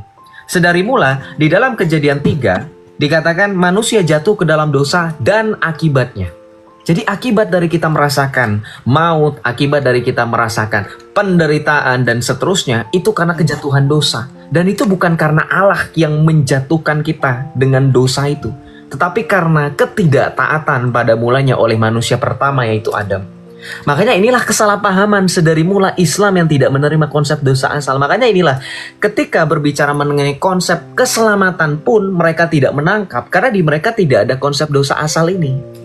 Tidak ada original sin, dampak dari kejatuhan dosa ini. Makanya mereka tidak nangkap ketika Yesus datang sebagai anak domba Allah yang tidak bercacat dan tidak bercela, yang menggenapi kitab-kitab nubuatan para nabi, yang memberikan dirinya sendiri, akulah roti hidup, barang siapa memakan dagingku dan meminum darahku, ia akan mempunyai hidup yang kekal. Mereka tidak mengerti ini. Karena ketika kita tarik, ketika tadi Bang RK dengan Bang Badrul menjelaskan tentang bagaimana Tuhan Allah itu sendiri mempunyai atribut dan segala sifatnya, kita sudah nangkap. Poinnya adalah dosa asal. Bagaimana pandangan antara Islam mengenai kejatuhan Adam dan istrinya yang dicatat di dalam Al-Quran, yang Adam itu bertobat dan berdoa Rabbana zolamna anfusana dan seterusnya. Ketika itu terjadi, tidak ada yang namanya konsep dosa asal dalam Islam. Makanya ketika Islam bertanya tentang Kristen, kenapa Yesus harus datang, dibunuh, disalib dan seterusnya, mereka tidak menangkap keselamatan poin itu, gitu. Karena tadi mereka menganggap bahwa segala sesuatu memang bersumber dari Tuhan sajalah, penderitaan, kematian. Maka sepatutnya manusia tidak mampu, tidak dapat sekalipun terhindar dari itu, betul nggak? Makanya ketika manusia sudah ditetapkan sejak semula, misalkan saya Joseph, ketika saya pernah memberikan kesaksian, saya dihadapkan dengan ustadz yang memberikan pertanyaan, apa alasan kamu murtad? Saya langsung simpel jawab dengan pemahaman Islam. Bukankah di dalam Islam ada qada dan qadar? Bukankah seperti Bang RK yang tampilkan ayat, Allah menghendaki siapa yang ia sesatkan? Jangan salahkan saya, salahkan Allah. Kan begitu. Saya tidak mungkin murtad kalau bukan karena takdir, kalau bukan karena adanya konsep telah ditetapkan sejak semula bahwa saya akan sesat dan mengalami penyesatan. Karena memang ada sumbernya. Itu yang terjadi. Jadi bukannya kita mengalami kasih Tuhan, kita menyalahkan Tuhan atas segala sesuatu. Dan itulah yang tidak mengherankan terjadi kepada saudara-saudari kita di luar sana yang ateis, yang memilih untuk tidak percaya Tuhan. Karena menurut mereka, Tuhan telah mengakibatkan bencana. Tuhan telah mengakibatkan orang-orang di luar sana kesusahan. Itu makanya konsep yang keliru. Mohon maaf dalam hal ini. Makanya dalam hal ini ketika berbicara mengenai konsep keadilan, Yesus sendiri mengatakan bagaimana adilnya Allah itu ketika berbicara mengenai atribut itu ada di dalam Matius 5 ayat 25. Kita baca. Matius 5 ayat 45, sorry ya bukan 25. Matius 5 ayat 45. Dengan demikian kamu menjadi anak-anak Bapamu yang di sorga, sebab perhatikan, Ia menerbitkan mataharinya bagi orang yang jahat maupun orang yang baik, dan menurunkan hujan bagi orang yang benar maupun orang yang tidak benar. Apabila kamu mengasihi orang yang mengasihi kamu, apakah upahmu? Bukankah pemungut cukai juga berbuat demikian? Karena itu, haruslah kamu sempurna sama seperti Bapamu yang di surga sempurna. Maka dalam konsep atribut Tuhan, saya suka membaca bagaimana Thomas Aquinas, Santo Agustinus, dan para bapak-bapak gereja tetap menekankan kasih keadilan Allah itu tidak ada sama sekali berkaitan dengan ketidakadilannya dengan orang-orang fasik, atau kita sebut dalam bahasa Inggrisnya infidel, orang kafir. Bahkan sekalipun Yesus mengajarkan orang-orang kafir, orang-orang jahil, orang-orang yang tidak mengikuti kehendak Yesus untuk percaya kepadanya, Yesus bilang Bapa tetap menerbitkan matahari bagi orang tersebut. Hujan tetap diturunkan oleh Allah Bapa yang di sorga kepada orang yang tidak menerima misi keselamatan Yesus. Itulah harusnya atribut Allah, atribut Tuhan. Nah, maka pertanyaan begini, ketika Nabi Muhammad datang sebagai Khatamul Anbiya, penutup para nabi, ini kan di dalam Islam konsepnya, ya kita nggak usah lah kembali lagi ke diskusi. Banyak kok orang-orang yang memang berkeyakinan Yesus adalah Nabi Isa alaihi salam. Anggaplah yang berbicara ini Isa, yang tadi saya bacakan Matius. Ketika Isa memberitahukan tentang Allah yang maha adil, Allah yang baik hati, Allah yang maha rahim, Allah yang murah hati, kenapa justru Nabi Muhammad yang menerima wahyu yang datang dari ilah dan Tuhan yang sama, justru sebaliknya? Loh iya, karena Isa yang kita kenal, sekali lagi ya, ini skenarionya kalau sama, tokoh atau oknumnya. Kalau sama, Yesus itu tidak pernah mengatakan Allah Bapa menyesatkan orang-orang. Justru kalau kamu baca, bahkan Paulus berani mengatakan dalam 1 Timotius 2 ayat 3 sampai dengan 4, dikatakan apa? Inilah yang berkenan di hadapan Allah, Tuhan Bapa kita, yaitu yang menghendaki supaya setiap orang diselamatkan dan memperoleh pengetahuan akan kebenaran. Jadi ingat ya, kodok dan kodar kalau memang disamakan dengan konsep Islam, 1 Timotius 2 ayat 3 sampai dengan 4, ketetapan Allah sejak semula adalah supaya manusia mengalami keselamatan. Semua tanpa terkecuali. 1 Timotius 2 ayat 3 sampai dengan 4. Itu yang membedakan bagaimana Tuhan di dalam Islam dengan Kristen itu beda. Bagaimana Tuhan mengasihi dan Islam. Oh, jangan bilang saya lama. Tadi saya dengerin Bang RK sama Bang Badrul saling diskusi, kalian tidak ada yang protes kok sama saya. Saya full dalil, kalian malah ngoceh-ngoceh sendiri. Kenapa? Ini dalilnya full loh. Saya pakai dalil loh. Coba sekarang saya tanya, ketika di dalam keyakinan orang-orang tasawuf, di dalam Al-Quran ada tertulis bahwa Allah sedekat urat nadi. Ketika terjadi yang namanya orang-orang mengalami penderitaan, orang-orang yang mengalami penganiayaan, bahkan saudara-saudari kita yang mengalami penindasan, di manakah Allah yang sedekat urat nadi itu? Silakan dijawab. Coba, biarkan dia jawab dulu bro. Silakan. Bang Badrul, silakan. Saya sebenarnya ada banyak diskusi yang saya ingin diskusikan. Silakan. Saya menangkap dua pertanyaan dari Kak Joseph. Yang pertama tentang kenapa Islam punya konteks pengertian Tuhan yang juga menyesatkan. Artinya seperti tadi dalam sudut pandangan tasawuf, yahdi wa yadlil, juga Tuhan memberi hidayah juga menyesatkan. Karena satu, ini yang pertama. Yang kedua kan kenapa ketika Tuhan sedekat urat nadi, lantas di manakah Tuhan ketika ada cobaan atau suatu kemalangan nasib tertimpa hambanya? Apakah Tuhan juga menyiksa hambanya? Dua pertanyaan yang saya tangkap. Jadi saya menanggapi yang pertama. Ini mohon maaf teman-teman yang Islam kalau yang tidak setuju dengan saya sudah berangkat dari awal, ini dari pandangan tasawuf yang tidak semua umat muslim itu menyetujui. Jadi kenapa Tuhan Islam itu berpandang juga memberi hidayah dan memberi suatu kesesatan? Karena kita ambil dari ayat Qur'annya ada fa'alhamaha fujuraha wa taqwaha. Yang mana kami Tuhan Allah mengilhamkan ketaatan, ketakwaan dan kefajiran atau suatu kefasikan, kejahatan. Kami yang mengilhamkan. Tapi terusnya ayatnya adalah di situ fa'alhama fujuraha wa taqwaha qad aflaha man zakkaha wa qad khaba man dassaha. beruntung bagi orang yang mensucikannya dan rugi bagi orang yang mengotorinya. Berarti kami walaupun sudah khairihi wa syarihi minallah, kebaikan dan keburukan semua takdir ada di tangan Allah, antara hidayah ataupun penyesatan ada di tangan Allah. Tapi di situ di dalil ayatnya jelas bahwa Allah masih memberi kemampuan ikhtiari. Dalam ulama kami menyebutnya itu ikhtiari atau pilihan.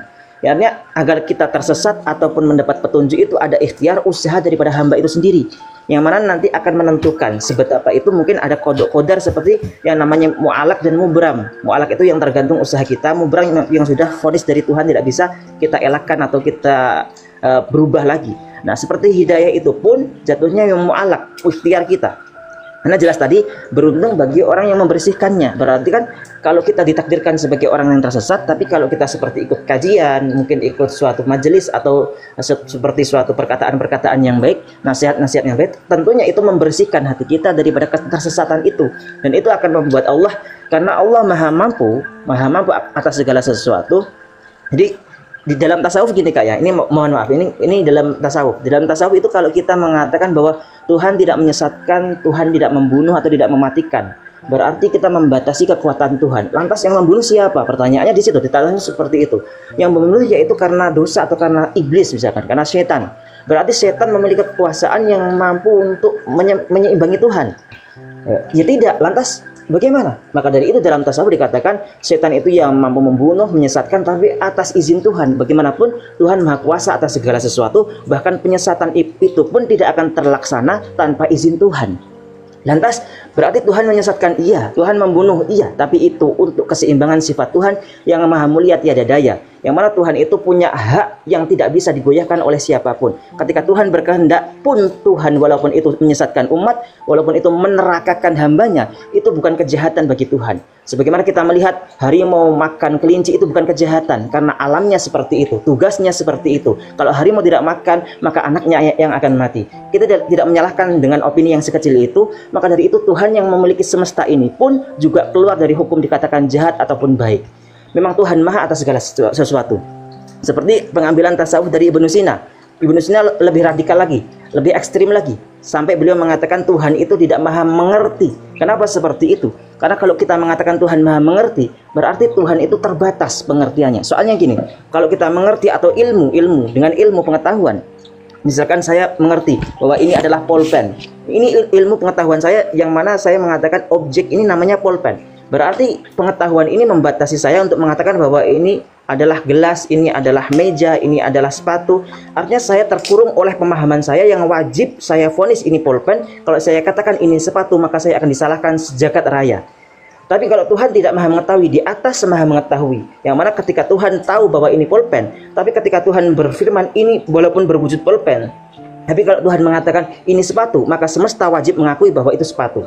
Kalau Tuhan mengatakan ini adalah mungkin piring, maka semesta wajib hukumnya berubah bahwa ini adalah piring. Nah, itu adalah kekuasaan Tuhan dalam ranah tasawuf, yang mana tidak bisa kita katakan bahwa Tuhan maha jahat lagi dengan setiap kemampuannya untuk menyesatkan ataupun di situ merugikan dalam umat. Karena kalau kita hanya menyifati Tuhan maha menghidupkan, lantas yang mematikan siapa? Berarti Tuhan tidak kuasa untuk mematikan. Jadi seperti itu. Mungkin dari sudut tasawuf seperti ini. Yang kedua tentang, mohon maaf tadi tentang yang kedua tentang apa Kak Joseph tadi? agak lupa. Tentang urat nadi itu.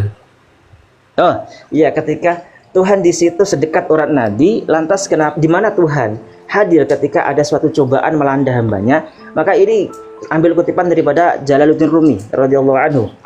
Ketika beliau ditanyai tentang kenapa engkau selalu tersenyum ketika engkau tertimpa musibah atau bencana, maka beliau mengatakan atas nama cinta.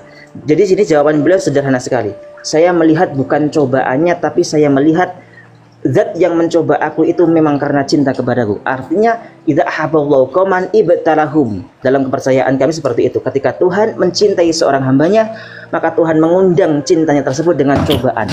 Diuji dulu, seperti mungkin Ayub alaihissalam, yaitu ketika beliau sakit dan ditinggalkan para istrinya dan anaknya mati. Ketika seperti Nabi Musa alaihissalam ketika diuji oleh tentara Fir'aun. Banyak sekali ujian-ujian para nabi. Seperti itulah Tuhan cara mengundang cintanya. yang nantinya ketika ujian itu telah selesai, hadirlah cinta Tuhan. Sehingga kami orang-orang penganut tasawuf atau al-mutasawwifin itu ketika tertimpa musibah atau bencana, itu semakin kita mencintai Tuhan. Kita lekatkan hati Tuhan karena ini adalah undangan Tuhan yang mana sebentar lagi akan terketok pintu cinta Tuhan hadir kepada kita. Setelah malam pasti akan siang, tapi kalau siang pasti kita akan menghadapi malam. Yang artinya ketika kita sedih berarti satu kemungkinan yaitu kita akan bahagia. Tapi kalau kita bahagia, satu kemungkinan kita akan sedih. Artinya seperti itu. Jadi bagi penganut tasawuf, ketika sedih itu malah bahagia. Ketika tertimpa musibah berarti kita akan mendapatkan anugerah. Inna ma'al usri yusra, inna ma'al usri yusra. Di balik musibah ke bencana ada suatu kemudahan. Sabar Bang Yosep ya. Saya potong bentar. Itu, Kak. Saya terjangkau terasa apa sedikit ya. Gini teman. Ini kita bicara nih ya. Kamu udah sepakat bahwa Allah itu menyesatkan. Ya kan? Sepakat kan tadi? Nah, sekarang gini, jika Allah Anda itu menyesatkan, ya, yang menjadi daya berpikir adalah ketika di Taman itu, ya, kenapa Allah tidak memberikan satu pohon saja? Kenapa harus ada 2 pohon? Ya, kalau satu pohon saja, ya fix berarti itu Allah menyesatkan. Karena memang di situ cuma hanya ada 1 pohon. Kamu mau makan ya memang cuma silakan makan, itu buah pengetahuan, makan aja pohon itu. Tuhan bilang jangan makan buah itu, nanti kau akan mati. Ya, tetapi bukan cuma semua buah, di dalam Alkitab mengatakan semua buah boleh kau makan, tetapi jangan dengan buah itu. Nangkep Pak? Logikanya adalah ketika Tuhan menyesatkan berarti Tuhan hanya menetapkan 1 pohon. Tapi masalahnya Tuhan menetapkan ada pilihan di situ. Ada pilihan. Ya. Apakah di dalam Islam ini ada pilihan pohon yang mau dimakan atau tidak, Bang Badrul? Coba. Kalau dalam keterangan Islam, hadis dalilnya, wala taqrabu hadhihi syajarata fatakuna minadh dhalimin. Hanya 1 pohon, Kak. Jadi janganlah engkau dekati pohon ini kecuali kamu akan menjadi orang-orang yang zalim. Jadi hadhihi syajarah mufrad atau 1, bimana 1. Tapi hanya kalau 1 pohon saja. Ya 1 pohon. Tapi kalau masalah pilihan antara baik atau buruk itu ada. Artinya seperti tadi yang saya katakan, fa'alhama fujura wa taqwaha qad aflaha man zakkaha wa qad khaba man dassaha. Baik atau buruk itu Tuhan meletakkan kemampuan untuk kita memilah dan memilih. Mungkin seperti 1 pohon saja kan? Samping Tuhan menghendaki. Nah, jikalau hanya 1 pohon saja, ini kena di sini, Bro. Ya. Kalau hanya 1 pohon saja, berarti memang betul Allah menetapkan manusia untuk tersesat. Karena dalam kemahatakwaannya Allah, Allah tentu tahu bahwa dia akan tersesat. Dan dalam kemahatakwan Allah, apakah Allah tidak menciptakan manusia itu, ya, mempunyai kehendak bebas? Kalau Allah menciptakan manusia mempunyai kehendak bebas, berarti manusia bisa memilih. Berarti bukan salah manusia.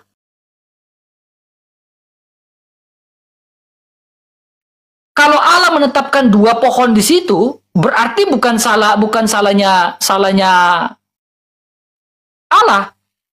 Karena Allah membiarkan kamu untuk memilih. Tetapi di situ menurut Anda itu hanya 1 pohon saja. Berarti apakah Allah benar-benar sengaja ingin menyesatkan dia? Tanpa memperhitungkan kehendak bebasnya manusia yang mempunyai free will. Logika ini logika sederhana loh teman. Kalau hanya 1 pohon berarti fix Allah menyesatkan, sengaja Allah menyesatkan. Tetapi kalau ada 2 pohon berarti ada pilihan. Nah, sehingga ada muncul pertanyaan lagi di balik argumentasi ini. Pertanyaannya adalah, ya, apakah manusia diciptakan sama seperti robot yang sudah diinstal Windows 10, teng langsung kena? Ya kamu sudah disesatkan. Karena saya hanya menciptakan 1 pohon. Kalau 2 pohon berarti manusia memiliki pilihan. Tapi masalahnya cuma 1 pohon saja. Nah sekarang yang salah siapa? Allahnya atau manusianya? Kalau saya bilang yang salah Allahnya. Karena Alkitab mencatat 2 pilihan di situ. Nah, berarti manusia dikasih pilihan. Mau memilih Allah atau mau menentang Allah. Yang menjadi persoalannya adalah, saya nggak turunkan ya. Yang menjadi persoalkannya adalah, nah ini siapa yang Allah menetapkan hanya memilih satu ini aja, membuat satu pohon sehingga manusia tidak ada pilihan. Dan pohon yang ditetapkan itu adalah pohon yang dilarang makan.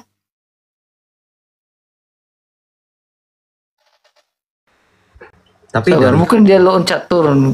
Dari pawon itu teman-teman Islam malah sepakat ya, tahu nggak? Sekelas Badrul itu dijatuhi hukuman sesat loh, ilhadiyah, tahu nggak istilahnya? Karena dia mengutip Jalaluddin Rumi. Kalian jangan bodoh-bodoh amat lah ya, malah tepuk tangan di bawah. Nih Badrul udah naik ya. Badrul kamu harus jelaskan loh. Jalaluddin Rumi itu dianggap oleh ulama-ulama kebanyakan, mayoritas ulama itu menjatuhinya dengan pemahaman ilhadiyah. Ilhadiyah itu artinya kufur, ya ilhad artinya menyimpang. Kalau kita sebutnya keyakinan hulul, kalau dalam bahasa Islam itu Jalaluddin Rumi. Bahkan ada dalam Jalaluddin Rumi itu kan seorang penyair ya, penyair. Dan kalau misalkan juga kamu juga sempat kutip Ibnu Arabi itu lebih parah lagi. Ibnu Arabi itu dikatakan al-abdu rabbul warabul abud. Ya laita syiri manil mukallaf, artinya hamba adalah Rob dan Rob merupakan hamba. Aku bingung siapa gerangan yang mukallaf. Lalu juga pernah mengatakan semua makhluk berkeyakinan tentang ilah dengan berbagai keyakinan dan aku berkeyakinan tentang ilah dengan seluruh yang mereka yakini itu. Ini syair-syair yang dikatakan sebagai syair yang kufur oleh para ulama, bukan Joseph ya. Itu kufur oleh para ulama. Saya bingung kenapa kamu malah mengutip itu ya, mengutip pandangan dari Wahdatul Wujudnya Ibnu Arabi atau bahkan Jalaluddin Rumi. Karena kita ingat ya, di dalam kekristenan ingat ya, kalau 2 ayat 8 dikatakan apa? Hati-hatilah supaya jangan ada yang menawan kamu dengan filsafatnya yang kosong dan palsu menurut ajaran turun-temurun dan roh-roh dunia tetapi tidak menurut Kristus. Ini termasuk filsafat kosong. Kenapa? Gini, Wahdatul Wujudnya Ibnu Arabi dan juga Jalaluddin Rumi, ini yang mereka contek dari pemahaman Kristen, betul nggak? Nanti nyambung-nyambung Nur Muhammad lagi nih, mentok-mentoknya. Tapi nggak mau bahas itu, pusing. Ini masalah tentang, tadi saya sempat mau kritik ya penjelasan kamu mengenai surah Asy-Syam. Ingat ya, surah Asy-Syam itu tentang jadi lupa asbabun nuzulnya. Asy-Syam itu kalau kamu baca di ayat ke-11 itu tentang kaum Samud. Makanya kadzdzaba samudu bitaqwaha. Ya, itu ada. Jadi jangan berpikiran bahwa ketika berbicara mengenai fa'alhamaha fujuraha wa taqwaha, ketika dikatakan Allah menghilangkan kepada jiwa itu kefasikan dan ketakwaannya, kemudian kamu kutip ayat berikutnya qad aflaha man zakkaha, sehingga seolah-olah ada orang-orang yang kemudian memilih untuk mensucikan atau mengotorinya. Itu bukan konsep seolah-olah manusia diberikan kebebasan memilih dalam Islam. Karena ingat, itu nanti bertentangan. Coba kamu buka surah A'raf ayat 39.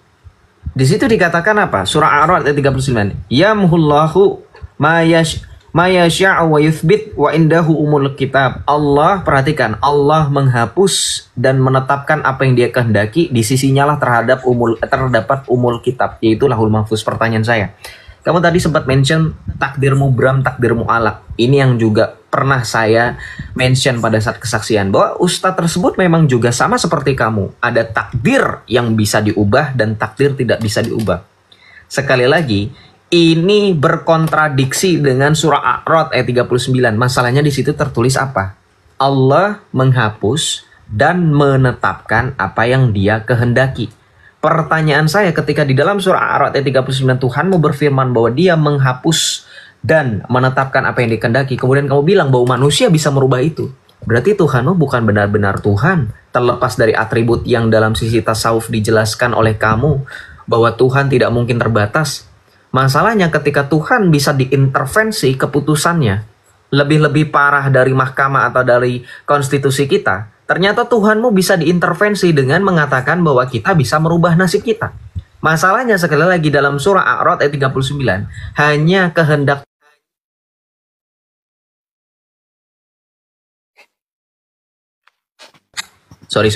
hanya kehendak Tuhan yang terjadi ketika masalah yang terjadi di dalam hidupmu. Maka dalam hal ini saya balikkan lagi. Saya tanya kejujuran kamu. Ketika ada takdir yang bisa diubah, ketika ada definisi pembedaan takdir mubram dan takdir mu'alak, berarti pada akhirnya tetap biiznillah atau tidak. Betul nggak? Seizin Allah atau enggak? Ketika saya mau mengubah nasib saya menjadi orang kaya karena saya sudah jatuh miskin sudah bertahun-tahun, saya bekerja dengan giat. Kalau tidak biiznillah, kalau tidak di dalam surah A'raf ayat 39 Allah menetapkan dan menghapus yang ia kehendaki. Kalau tidak biiznillah, bedanya apa? Lingkaran setan coy, tetap aja sama. Biiznillah juga, ketetapan juga.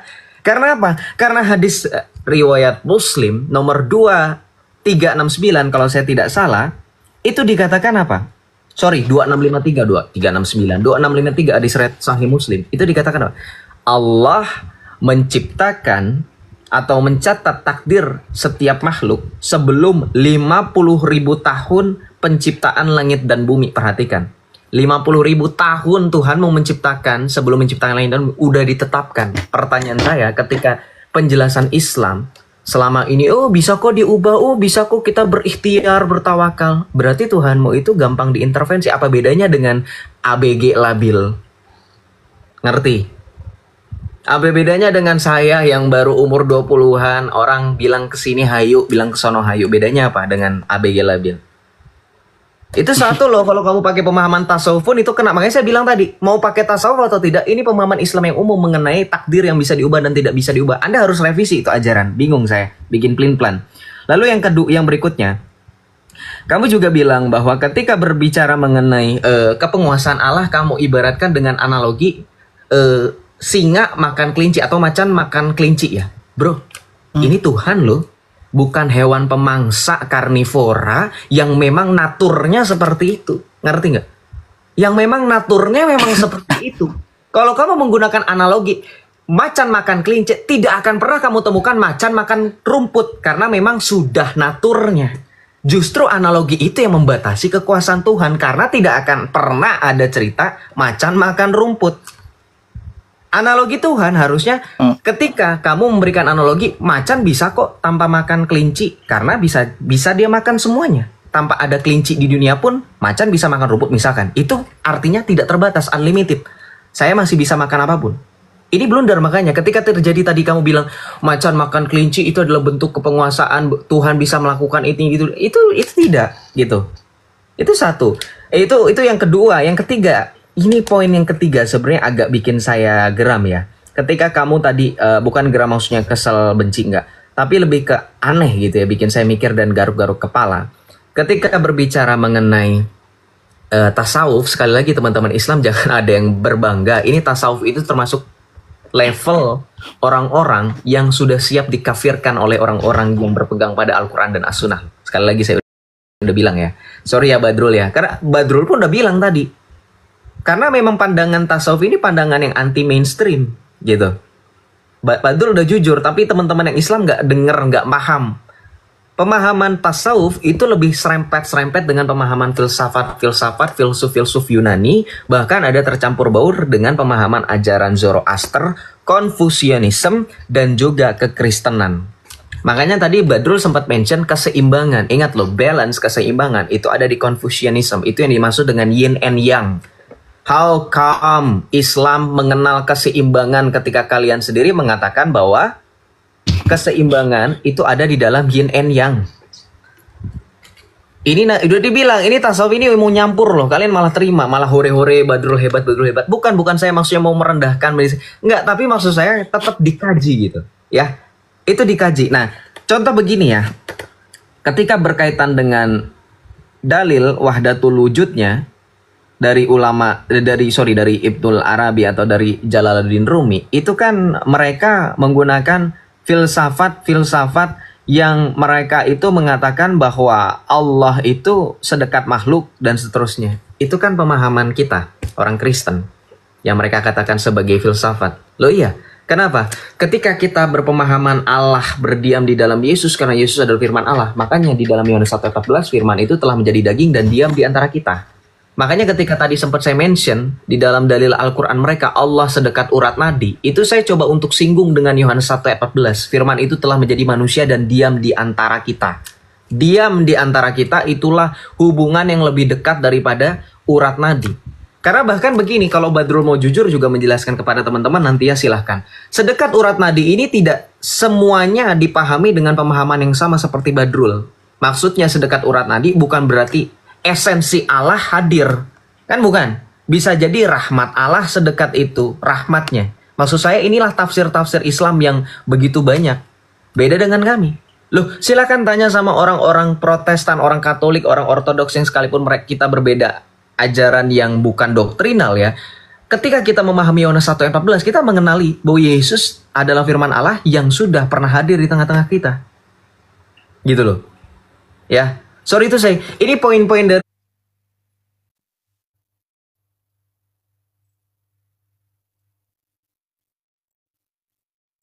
saya minta tolong fokusnya ke Islam aja deh, jangan tasawuf. Karena kalau tasawuf sekali lagi, bukan saya nggak ngerti kan, Bro Badrul sudah pernah diskusi sama saya.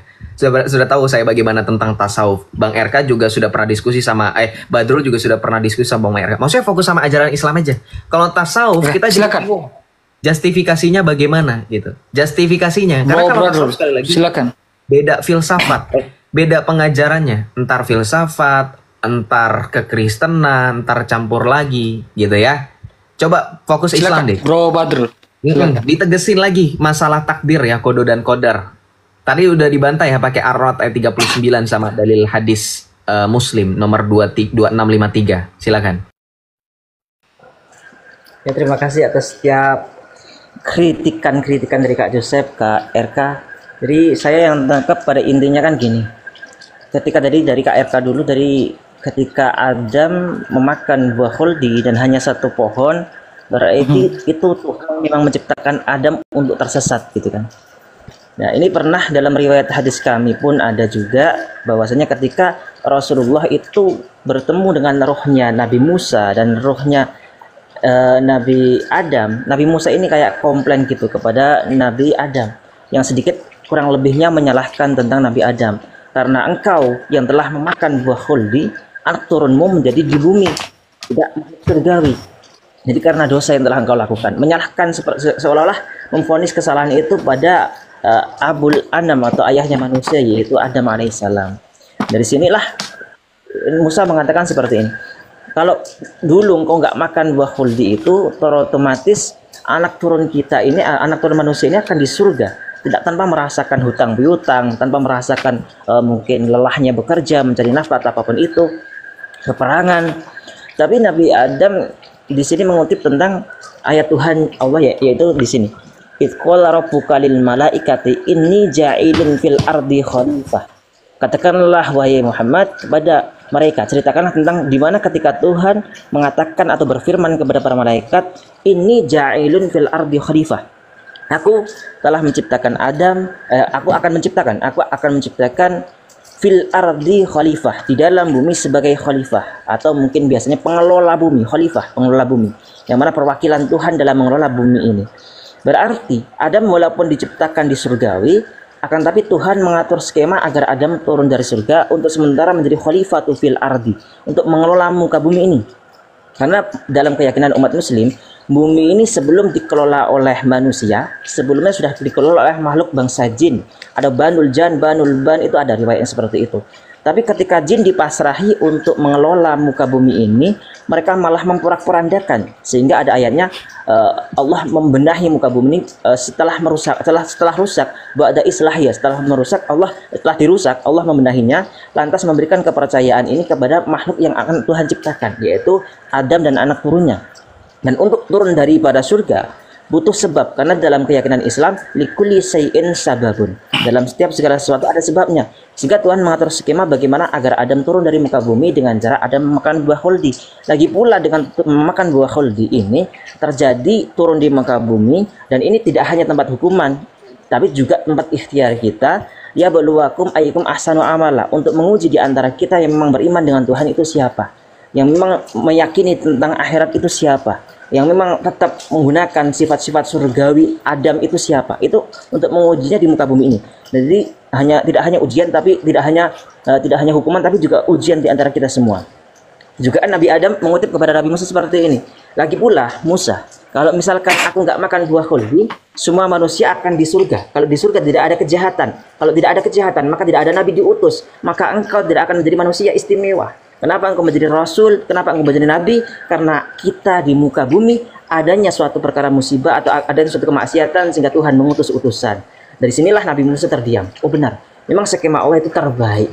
Sehingga memang adanya rasul, adanya utusan memang karena adanya penyesatan seperti itu. Tuhan menciptakan kejahatan untuk dinetralkan kebaikan. Dalam Islam Tuhan itu menciptakan zulumati wan nur. Badrul, sorry. Ini hadis mana yang kamu baca? Saya baca hadisnya, saya sudah hafal di luar kepala, nggak ada memberikan hujah seperti itu. Ini hujah Adam yang mana? Hadis Adam yang mana? Adam mengatakan bahwa karena manusia sudah sesat sehingga nabi-nabi diutus. Ini hujah yang mana nih? Saya tahu loh hadisnya. Adam hanya memberikan hujah itu kepada Musa dengan mengatakan, wahai Musa, Allah juga telah memilihmu dengan kalamnya, membuat catatan wahyu dengan tangannya. Tetapi mengapa engkau menyalahkanku atas perkara yang telah ditetapkannya untukku 40 tahun sebelum menciptakanku? Kamu tidak jujur. Adam justru di sini melimpahkan tuduhan Musa yang menyalahkan. Nih, gue tampilin datanya ya. Melimpahkan tuduhan Musa itu dengan seolah-olah secara tidak langsung menyalahkan Tuhan yang telah menciptakan. Kenapa? RK, ini lu gara-gara lu sih ya kita jadi terusir dari surga. RK jawab, loh itu kan sudah ditetapkan oleh Tuhan 40 tahun sebelum dia menciptakanku. Makanya dikatakan apa? Musa terdiam. Nih, kamu baca hujah yang mana? Kamu boleh jujur nggak kira-kira? Itu hujah yang mana yang kamu bacakan? Ketika dikatakan oleh Adam, umat yang rusak sehingga diutus. Ini nggak ada loh. Ini nggak ada loh. Hadis yang diriwayatkan oleh Bukhari, kemudian hadis yang diriwayatkan oleh Muslim, ini nggak ada loh. Nih, Adam itu hanya menjawab cukup dengan mengatakan, apakah engkau masih saja menyalahkanku karena aku telah melakukan suatu perbuatan yang ditetapkan Allah untuk aku perbuat 40 tahun. Artinya, Adam cuci tangan. Ngerti nggak? Oh, itu kan sama Tuhan. Tuhan tuh yang telah menetapkan saya sebelum saya jadi 40 tahun sebelumnya. Ngerti nggak di sini konsepnya? Jadi bukan malah memberikan penjelasan karena kita nabi yang diutus oleh manusia. Nggak ada. Nggak ada perkataan Adam seperti itu kepada Musa. Nggak ada. Ini dalilnya. Nih. Tidak ada. Oh, kalau tidak percaya ini dari mana ini? Dari Sirah Nabawiyah yang dikutip oleh Nahdlatul Ulama. Ini dari mana? Saya masalahnya tadi ketika mendengarkan, saya coba catat, saya coba simak. Saya ingat-ingat hadisnya, saya coba bantuan dengan Google ya. Google ya, ternyata memang betul tidak ada seperti narasi yang kamu ucapkan itu. Bahwa Adam berdebat.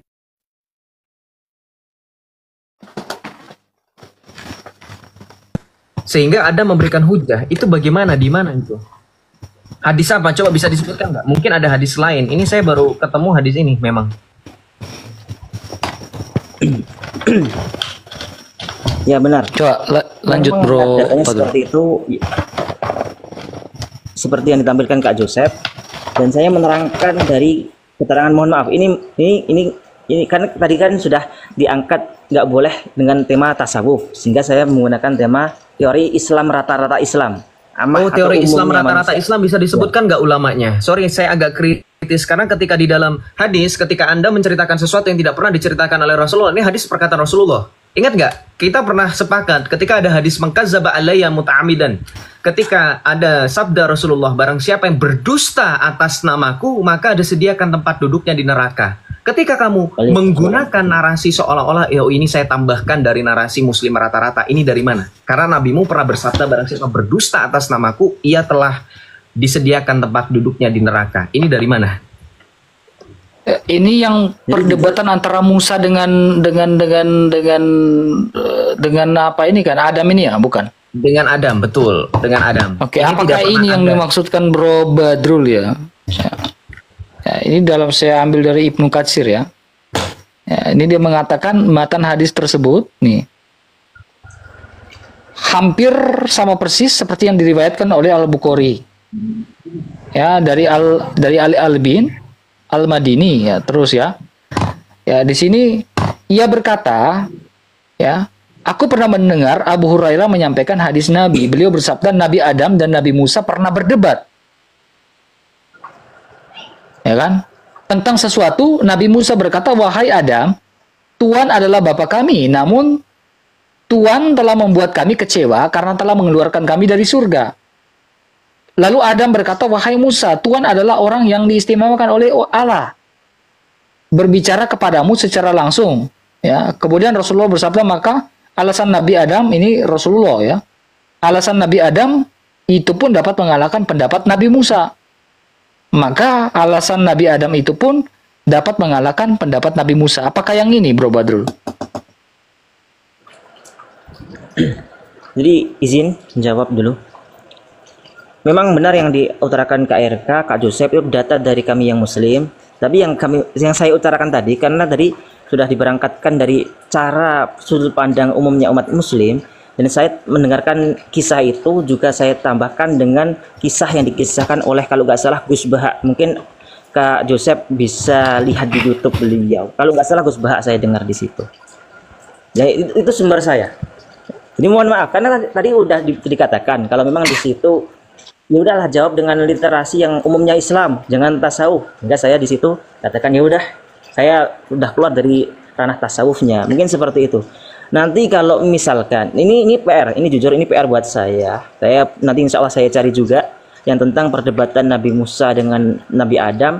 Kalau syukur alhamdulillah menemukan tentang memang adanya hal seperti itu. Tapi kalau tidak menemukan ya memang hadisnya seperti yang Kak Joseph sama Kak RK di situ tunjukkan kepada kami, terutama yang Islam juga.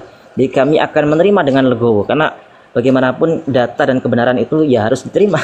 Karena kami mencari kebenaran, bukan mencari perdebatan saja. Mungkin seperti itu, Pak. Iya, benar. Nabi Musa dengan Adam aja berdebat kok, Pak. Iya, masalahnya gini loh. Kita nggak permasalahkan Anda punya pemahaman Gus Baha. Cuman tadi narasinya itu tidak jujur. Misalnya gini, kalau narasinya dari awal jujur, oh ini tambahan ya kisah yang saya dapat dari Gus Baha. Kalau dari awal jujur kayak gitu itu nggak jadi masalah. Tapi dari sepanjang saya dengar sampai dengan tadi saya potong, Anda tidak memberikan narasi tambahan apapun, disclaimer. Jadi seolah-olah bunyi hadisnya memang seperti itu. Makanya saya potong. Karena gini, misinformasi yang dibiarkan walaupun hanya 10 detik saja itu dapat menginfluence, berpengaruh kepada orang yang mendengarkan. Bang RK bertanggung jawab kalau misalkan ada orang Islam yang protes, ini Islam dari mana, dinaikin dari mana, jangan-jangan kamu provokator, tidak ada hadis Nabi kayak gini. Nah itu kalau dipertanyakan gitu, itu kalau ada Islam yang jujur gitu, itu satu. Jadi kami berhak untuk mempertanyakan dalilnya. Yang di bawah jangan protes, justru nggak ngerti kalian. Dari tadi Bang RK saya ketika memprotes sesuatu kami sertakan dalilnya. Kami tampilkan datanya. Oh ini datanya loh. Kita takut nanti dibilang penistaan Bang Badrul. Makanya kami selalu buku seperti ini kami beli gitu. Nggak mau pakai PDF apa, kami nggak berani. Betul. Itu sebab ketika misalkan diprotes mengenai masalah hadis, mengenai masalah tulisan, mengenai masalah dalil, kami tampilkan bukti fisiknya supaya kami bisa mempertanggungjawabkan apa yang kami protes. Bukan seperti kalian. Ya, jadi gini, sekali lagi ya, mohon maaf ya, dalam sudut pandang diskusi antara orang Kristen dan Islam, kekristenan lebih memilih untuk berbicara dengan data dan aktual. Itu satu. Ketika berbicara dengan Islam, kita menghargai pandangan Islam sekalipun sekali lagi Islam menyangkali penyaliban, kebangkitan, dan kenaikan yang mulia Tuhan kita Yesus Kristus. Tapi dalam hal ini tolong, mengenai diskusi, betul kata kamu, kita harus mencari kebenaran. Kebenaran itu yang berdasarkan data yang akurat dan konkret, bukan dibuat-buat. Kecuali kalau memang disclaimer dari awal kamu bilang ini opini pribadi atas nama seorang yang saya kenal, Gus Baha misalkan, kamu mention seperti itu. Ya, karena begini, Bang RK pun kalau pakai dalil tafsir Bapak Gereja dia akan sebutkan, oh ini kata Santo siapa, oh ini Thomas Aquinas, oh ini, kita akan sebutkan dari awal. Sebut. Itu kami kalau orang Kristen, apalagi orang Katolik. Jadi jangan sekali lagi menambah-nambahkan perkara masalah hadis sekali lagi. Karena tadi sudah sepakat ya, nggak ada protes kan ketika saya mengutip hadis Nabi, man kazzaba alayya muta'ammidan itu dan seterusnya, bahwa barang siapa berdusta atas namaku dia akan disediakan. Nah itu yang harus teman-teman Islam catat, bukannya saya, malah saya yang hafal di luar kepala mengenai dalil-dalil itu ya. Saya harapkan seperti itu. Jadi jangan mohon maaf ya, kalau kita sebut takiyah takutnya nanti tersinggung karena ini Badrul ini diskusinya nggak pernah diskusi yang tidak enak, diskusinya enak gitu. Kayak gitu aja sih. Silakan dilanjut Bang RK. Ya terima kasih. Karena ya udah ini luar biasa. Jadi saya masukkan ini sebagai nasihat yang luar biasa untuk keesokan harinya biar saya lebih mendetail dalam mencari referensi dan lebih berhati-hati dalam. Bro Badrul, satu lagi boleh? Saya belum temukan jawaban dari orang-orang yang naik di diskusi ini. Satu lagi. Ya. Ya. Tapi kalau tahu bilang tahu, tidak. Ya, ketika di dalam surah Maryam mengatakan atau dalam surah apa ya mengatakan Maria itu adalah putri Imran. Itu Maria yang mana itu? Maryam yang mana tuh? Kalau dalam ajaran Islam, Maria yang memang adalah ibunda dari Nabi Isa alaihissalam. Nah, sementara dalam surah At-Tahrim mengatakan Maryam putri Imran. Dan memang dalam surah Maryam pun Maryam itu adalah anaknya Nabi Isa. Nah, sekarang apakah ini tidak salah? Tidak salah maksudnya adalah karena di dalam zamannya tahun 1530 sebelum Masehi, ya, itu pada zamannya Harun dan juga Nabi Musa, itu ada ibu ayahnya itu namanya Imran juga, ibunya namanya Yokebed. Dan Imran dan Yokebed ini mempunyai 3 anak, yaitu Harun, Musa, dan juga Miriam. Ya kan? It's okay, betul kalau memang Miriam ayahnya namanya Imran. Tetapi kalau di zamannya Nabi Musa, Nabi Isa, ya, Isa tidak pernah punya paman yang namanya Harun. Ngerti gak Bro Badrul maksud saya? Ya, karena zamannya Nabi Isa dengan zamannya Imran itu jauh sekali. Zamannya Harun itu zaman 1530 sebelum Masehi. Sementara zamannya Maryam, ya, yang anaknya adalah Isa itu zaman di abad-abad keempat sebelum Masehi sampai dengan abad pertama. Nah, ini Maryam yang mana? Karena memang saya temukan. Coba Bro Badrul bisa jelaskan. Ini coba saya tunjukkan beberapa data ya, Bro Badrul ya. Ini saya belum dapat nih. Kalau tahu nggak apa-apa, kalau enggak ya. Bang Yosep. Oh, Salve. Ya, Pak. Boleh nggak aku menambahkan referensi buat? Oh, silakan Pak Ino, silakan. Ya, dia kan lagi mempelajari masalah konsep penyelamatan dan juga konsep penyesatan, ya. Jadi di Kristen bisa dicatat ya, Pak Badrul. Tolong dibaca itu 2 Petrus. Dicatat aja 2 Petrus pasal 3 ayat 9. 2 Petrus pasal 3 ayat 9.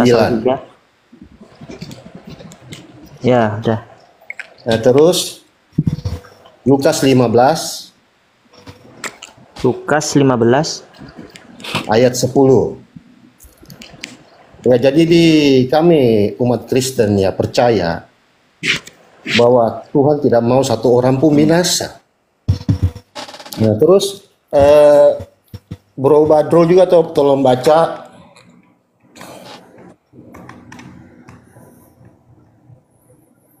Yohanes 8 ayat 44. Jadi penyesat itu, bapa segala dusta itu adalah iblis, bukan Tuhan. Iya, ya itu saja masukan dari saya Pak Badrul. Terima kasih ya, banyak, betul. Terima kasih, mantap masukannya. Jadi Bu Badrul coba nanti baca baik-baik itu ya. Ini karena Bunda Maria ini hidup 18 sebelum Masehi lahirnya ya. Sementara Imam Harun 1530 sebelum Masehi. Ya, jadi kita lihat jaraknya jauh sekali. Ini pertanyaannya, apakah Isa Al-Masih yang ibunya Maryam ini punya paman yang namanya Harun? Kan enggak, bro. Ya, saya tunjukkan ya bro ya. Karena mengatakan Ukhta Harun bin Imran gitu kan di dalam Al-Qur'an gitu kan. Bahkan dalam surah At-Tahrim mengatakan Maryam itu putri dari Imran ya. Itu ini di dalam bilangan ya bro ya. Saya buka dalam Alkitab ya. Bilangan pasal 26 ayat 59. Makanya apakah kitab Anda ini salah atau enggak? Saya juga enggak tahu coba. Dan nama istri Amran ialah Yokebed dan anak perempuan Lewi yang dilahirkan bagi Lewi di Mesir. Dan bagi Amran perempuan itu melahirkan Harun dan Musa dan Miriam. Ya, ini dalam perjanjian lama yang hidup 1530 sebelum Masehi. Ya, berbeda dengan ketika dalam surah At-Tahrim maupun surah Maryam mengatakan Maryam itu ayahnya Imran. Apakah tidak tertukar nih teman? Isa tidak pernah punya ibu paman yang namanya Imran di zaman itu. Coba mungkin Bro Badrul bisa mengerti dan tanggapin. Bener Kak, ini tadi seperti yang kakak RK katakan, kalau misalkan saya sudah bisa menjawab tolong dijawab, kalau belum jangan ngomong aja belum gitu ya Kak ya. Jadi ini seperti yang kemarin jujur dalam sejarah itu anak bukan bidang sejarahnya. Saya catat dulu ayatnya berapa, ayat apa tadi Kak? Biar anak kan kita temukan dalam surah Maryam ayat 27, 28, 29 bahwa Maryam itu Ukhta Harun bin Imran. Surat ya Maryam 27, 28, 29 sampai 30. Ya kan? Nah, Maryam di situ kan mempunyai anak yang namanya Isa. Ya, At-Tahrim kalau nggak salah itu dalam surah At-Tahrim mengatakan putri Imran ya. Atau Al-Imran berapa ya? Ayatnya lupa ya. Pokoknya Maryam itu putri Imran ya, saya lupa. Ya udah nggak apa-apa, ntar dicari insya Allah. Coba ini temukan kebenaran aja ya, karena Al-Quran tidak mungkin salah karena dari Allah kan. Oke. Kemudian yang menjadi permasalahannya adalah Maryam yang mana, Harun yang mana. Kalau Maryam saudara Harun berarti sejaman dengan Nabi Musa, karena itu ini 3 anak yang hidup pada zaman 1530 sebelum Masehi. Kemudian ayahnya namanya Imran, ibunya namanya Yokebed, mempunyai 3 anak. Tetapi yang menjadi masalah adalah Isa Al-Masih ya tidak pernah punya paman atau kakek yang namanya Imran. Ya, tetapi secara manusiawi Isa Al-Masih itu punya kakek ya, ibu dari Bunda Maria itu adalah Santa Ana, ayahnya namanya Santo Joakim. Itu menurut tradisi dari gereja Katolik. Ya, tetapi yang menjadi masalah nih Amran yang mana nih? Ngerti nggak bro? Insya Allah ntar udah anak catat, insya Allah anak cariin dulu. Ya. Maryam punya saudara namanya Harun kan? Karena dikatakan Ukhta Harun bin Imran. Tapi Harun dalam konteks yang mana? Tetapi itu maju kena mundur kena juga itu. Kalau logika berpikir itu maju kena mundur kena. Gitu. Seperti itu Bro Badrul. Ya kalau mau tanggapin ya silakan. Kalau belum ya nanti gak apa-apa. Berarti 2 PR saya ya udah dari tahun lalu itu satunya. Yang dulu belum selesai. Yang dulu belum ditemukan juga. Ya udah, sementara kayaknya udah malam. Kak Joseph udah bro. Terima kasih atas setiap sarannya. Jadi dari Kak Vinces udah anak catat juga. Semoga juga bisa jadi referensi tambah ilmu buat saya juga. Pokoknya saya aturkan terima kasih sekali. Banyak sekali seperti tata cara tutur bahasa pun saya mendapatkan ilmu dari Kak RK sama Kak Joseph tadi, diarahkan tentang lebih teliti lagi dalam mencari sanatnya. Ini seperti itu. Terima kasih banyak. Saya mohon undur diri Kak RK, Kak Vinces. Selamat malam, salam toleransi, selamat istirahat. Mohon maaf. Selamat istirahat. Salam toleransi. Selamat malam. Pak Inok, kita juga akhiri dalam doa ya, Pak Inok ya. Saya udah ngantuk juga ini. Ya silakan Bang RK. Oke. Kita akhiri dalam doa. Dalam nama Bapa. Ya, demikianlah teman-temanku semuanya atas video yang sudah kami bagikan untuk Anda semua. Mari kita terus berdoa agar Injil diberitakan dan keselamatan jiwa-jiwa semakin bertambah setiap hari. Dan seperti pengakuan si Ustadz Situmorang bahwa setiap tahun, setiap hari banyak orang menjadi murtad dan ikut Yesus. Nah, tentunya kita tahu bahwa orang yang ikut Yesus itu pasti hidupnya damai, tenang, penuh kasih, tidak pernah membalas kejahatan dengan kejahatan, tetapi selalu membalas kejahatan dengan kebaikan. Itu yang diajarkan Tuhan Yesus kepada kita semua.